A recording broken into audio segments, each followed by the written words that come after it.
Hey everybody, this is James Lindsay. You are listening to New Discourses Bullets, where I take apart one topic from woke Marxism that we need to understand so that we can fight it and beat it. And today I want to talk about mystification. Mystification is one of the favorite words of Marx and Marxists. They believe that ideologies like capitalism mystify what's really going on. I can tell you, like, for example, from George Lukács writing in History and Class Consciousness, the normal shifts of perspective produced by the capitalist point of view in the image of economic structure of societies tends to, quote, obscure and mystify the true origins of surplus value, quoting from Marx there. In the normal, purely theoretical view, this mystification only attaches to the organic composition of capital, to the place of the employer, in the productive system, in the economic function of interest, etc. That is, it does no more than highlight the failure of observers to perceive the true driving forces that lie beneath the surface. When it comes to practice, this mystification touches upon the central fact of capitalist society, the class struggle. Just an example, it doesn't really matter what is being said there that much. What I want to say is that for the Marxists, they believe that the overarching ideologies of capitalism, or with race Marxism, white supremacy, or with queer theory, the elevation of the normal, which they would call normativity, or specifically heteronormativity, or cis-normativity, or cis-heteronormativity, that normal people are normal.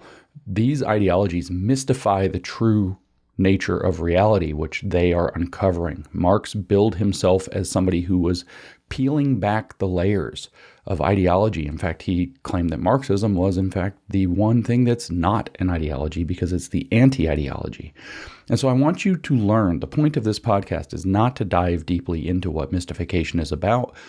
I want you to learn what it feels like, because then you can start to know where you need to question more and dig more and do something more than take what's on the surface that's being given to you. And once you start getting skeptical, when you feel the mystification happening, you can get skeptical and dig in. And once that happens, you can start to break through the mystification, because as we all know, the iron law of woke projection never misses. When Marx says that the other ideologies of the world mystify the true nature of reality so that people are caught up in believing that the capitalist society is normal, or the normalness of society is normal for queer theory, or that what they call white supremacy is normal, just the normal state of affairs in critical race theory. If we all remember from the first paragraph, or first couple of paragraphs, I guess, of Critical Race Theory and Introduction by Richard Delgado, it says that the idea is that, systemic racism is the normal state of affairs for society. And of course, that this is considered normal mystifies people. What they're actually doing is they are mystifying you when they say these things.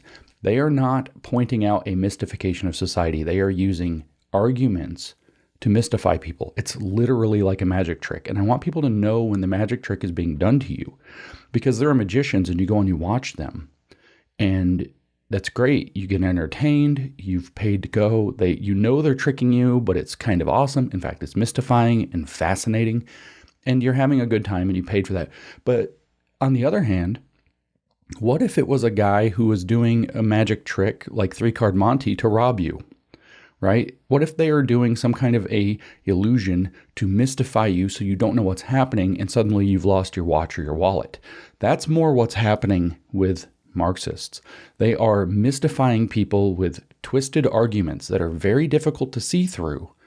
You know they're obscuring some facet of reality that matters.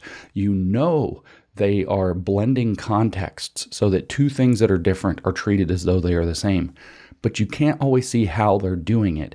And you end up in this state of mystification where they get to mug you and advance their policy agendas, take power, humiliate you, belittle you, discredit you, whatever it happens to be. And so they are mystifying in order to advance their Marxist agenda. And our job is to become skeptical of that and then learn how the mystifications work and then expose the mystifications. Because if it's a magic trick, if I show you how the magic trick works, it's not a magic trick anymore and it doesn't fool you. If I show you how you're going to be robbed, you know to avoid the game and to do something different, to expose it and shut it down. And that is what we need to do. But that begins with being able to tell when you're being mystified. And then only after you realize that you're being pulled into what we might call the wizard circle, the circle of mystification, which is really dialectical space, as we'll talk about in more in the future, and I've talked about some in the past. When you're pulled into that space, you can't tell what's true, you can't tell what's good, you can't tell what's right, you can't tell what's wrong, because in that space, those things don't matter. They've been mystified, they're confused. So I want you to learn to identify the feeling of being mystified.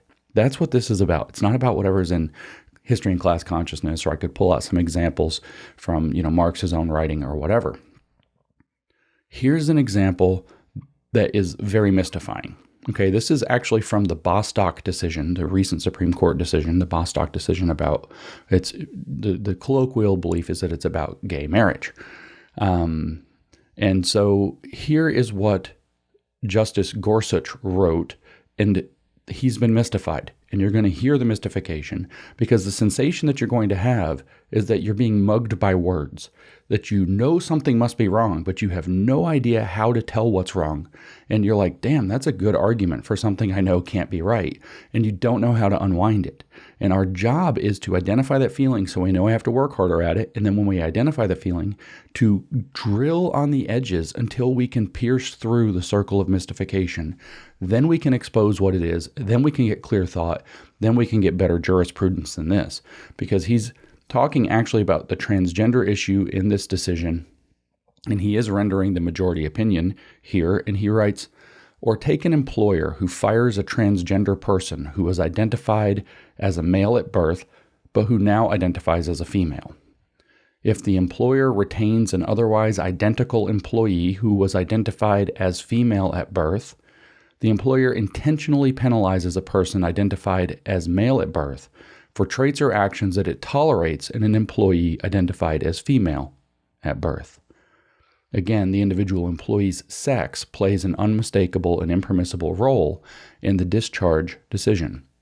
This is a mystification, I'm assuming, not done by a nefarious actor, but by somebody who is himself mystified. It's a very convincing argument. Okay, wow, we can't discriminate on sex. That's okay. That's Title, I think, 7 in this case. Yeah, it says Title 7. This isn't Title 9 for schools. And what we have is we have somebody who is being fired for identifying as the opposite sex. We would tolerate identifying as a female in a female, but we won't tolerate identifying as a female in a male. And so the fundamental thing is, at the end of the day, that it's the fact of maleness or femaleness, in other words, sex, that determines whether or not we tolerate the behavior of identifying as a female. And that weird feeling you get like, shit, that's a good argument. I don't know how to get around that. That's mystification. That's when you've been mystified. And as you can see, I don't think Gorsuch is actually an operative for the other side. I mean, maybe he is. I think it's likely that he's mystified, which means mystification memes, in the sense that Richard Dawkins meant in The Selfish Gene. What I mean by that is mystification is contagious. He picks up the mystification and then he passes along the mystification to other people because the argument fooled him and he repeats it. So could you catch where the mystification is? There's a lot of places, as it turns out here, that there is mystification.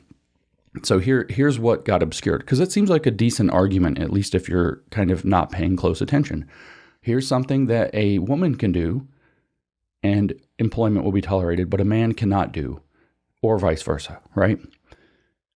So therefore, it's discrimination based on sex. It's only the fact of the matter that the transgender individual has a sex trait that therefore leads them to be dismissed in this situation. But there are so many ways to cut through this. And the point, though, of this podcast, once again, is not to cut through it. I'm going to cut through it in a number of ways to show you that this is a very bad argument.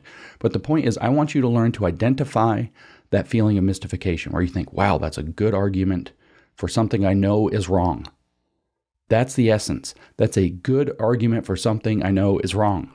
And when you feel that, you immediately need to start working harder. You can't give in and say, okay.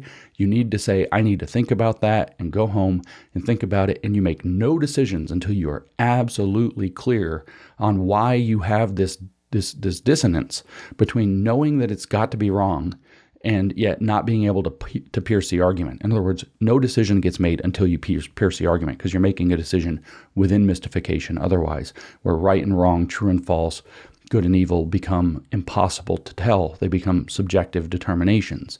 So here's where it goes, right? The employer intentionally penalizes a person identified as male at birth for traits or actions that it tolerates in an employee identified as female at birth. No, that's not true. The female is not identifying as male. So it is the identification with the opposite sex that is the activity that's not being tolerated. And because you can't actually be the other sex, this is literally not just endorsing a delusion in yourself, but it's requiring other people to endorse the delusion along with you. And that's typically the firing offense. So no, it doesn't matter the person's sex at all. See, so now once you stare at it long enough and read it, you can cut through it. You can cut straight through it. It doesn't matter what the sex is. It is the behavior of identifying as the sex that you are not that is being considered intolerable, which is sex blind. But this is actually worse than this. This is actually worse than this. There is actually a what's called functional contradiction here in Gorsuch's mystification. But of course there's a contradiction, because mystification rests on making a contradiction seem like it's invisible. That's the whole idea. Now you see how different it is once you cut through it, once you actually identify the real behavior. But here's where this gets worse. As a functional contradiction, which means something that it's an argument that undercuts itself. At the end of the day, what this argument is saying, if we especially transport it over into the next fight, which is in Title IX, take the idea of a sex-segregated space like a woman's locker room, and think of somebody like Riley Gaines, who, with their swimming, and they had the character calling himself Leah Thomas, whose name is William. You see, William is spelled Willia, Leah, M. So Leah was always inside William from the beginning, and don't you want to groan about that? But had to tolerate this, as she puts it, 22-year-old, 6'4", fully intact male, having and exposing male parts in the locker room. Nobody was warned about it, and I'm not going to get into her whole story, but the point is that we have this problem of men being able to enter women's spaces because they identify as female. They put on a dress or whatever, and now they're a girl. And we all know that there's something very badly wrong with that, but this argument transfers over. The only reason is that we wouldn't tolerate, we allow women in there because we allow women in there, but if a man identifies as a woman, the only reason we're not allowing him in there, even though he identifies as a woman, is in fact because he's male. So it's sex discrimination, right? And so Title IX is going to be able to go the same way as Title VII here with the Civil Rights Act, but this isn't the problem in the act. The problem is in the understanding, the jurisprudence on the act. It's this mystified logic that's being used, because it is not the same thing. It, in fact, is not. But let's take Gorsuch's argument to its conclusion. You can already see through it. No, the behavior that's being excluded is identifying as the sex that you're not, right? That's the key behavior. So there is no discrimination, because anybody could do that. We see trends in both directions, plus into random other directions like non-binary and other third sex and other xenosexes, made up things, xenogenders or whatever, like tree self, where they identify as a tree, or furries and they identify, or other kin where they identify as a wolf or something like that. That's not the case. You can see through that it's actually the behavior, but here's the performative contradiction here. So sex segregated spaces like women's locker rooms only exist on the predicate that sex exists first. You can't segregate a space by sex if sex doesn't exist. But when you say that it's a discriminatory act to exclude somebody who identifies as the other sex because of their sex, because it's in fact true that they're male entering into female space, what you're saying in fact is that sex is a vacant category. It's a hollow category. It has no real content to it. There's no essential quality to sex whatsoever. It's merely performative, and now you've accepted the whole woke nonsense, or it's merely behavioral, or it's merely even mental, a concept of self-identification, which means the category of sex itself is hollowed out. And once the category of sex becomes hollowed out and meaningless, You cannot possibly conclude that there was discrimination based on sex if the result, the process of your argument says that sex doesn't actually mean anything. The sex segregated space can only be segregated on sex if there is sex. But then to say, no, here's all these reasons why if you just identify as the other sex, so it's a not essential category, you can therefore transgress this. So sex now has a completely fluid meaning, a completely arbitrary or mental meaning or social meaning or contrived meaning. Then all of a sudden, sex doesn't become a basis upon which you can or cannot discriminate.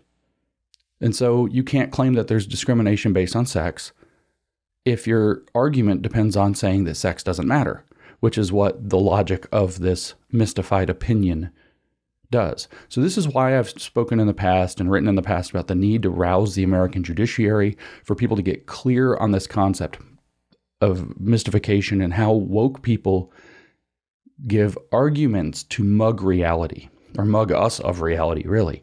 And we hear this mystified circumstance in Gorsuch's opinion. And so what I want, again, the point of this podcast, what I want you to do is to start to learn to feel that situation when it comes up. I want you to learn to feel what it feels like to be mystified by a Marxist argument. And you will. And I'm really good at this point. I'm not going to be falsely modest about it. I'm really good at this. And they mystify me at first too when I encounter them. But I'm now attuned to the feeling of being mystified, knowing that the argument seems sound, but something is wrong. And then I spend time thinking about it, drilling into it until I can find ways to cut through and escape the circle of mystification, to escape the dialectical space where we're arguing about the wrong things and allowing them to move the ball.